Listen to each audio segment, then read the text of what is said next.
गोष्टीचं नाव शहाणपणाची भेट. एका वेळेस लहान शिवबा आपल्या गुरूंसोबत जंगलात शिकवणीस गेले होते.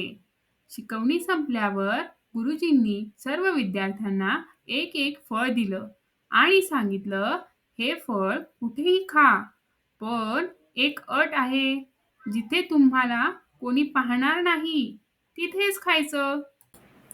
सर्व मुले पळाली वेगवेगळ्या जागी.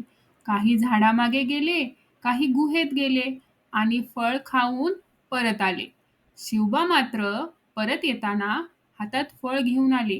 गुरुजी आश्चर्यचकित झाले आणि विचारलं, शिवबा, तू फळ का नाही खाल्लं? शिवबा हसून म्हणाले, गुरुजी, मी कुठेही गेलो तरी देव मला पाहतच होता ना, मग मी ते फळ खाल्लं नाही. गुरुजींना फारच आनंद झाला.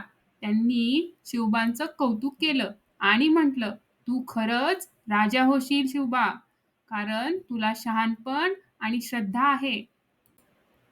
मुलांनो, तुमच्यासाठी एक शिकवण. कोण पाहतंय किंवा नाही यावर न वागता नेहमी चांगलं करावं. खरी शान मनाच्या प्रामाणिकपणामध्ये असते. अशाच छान छान गोष्टी ऐकण्यासाठी चॅनलला सबस्क्राईब करायला विसरू नका.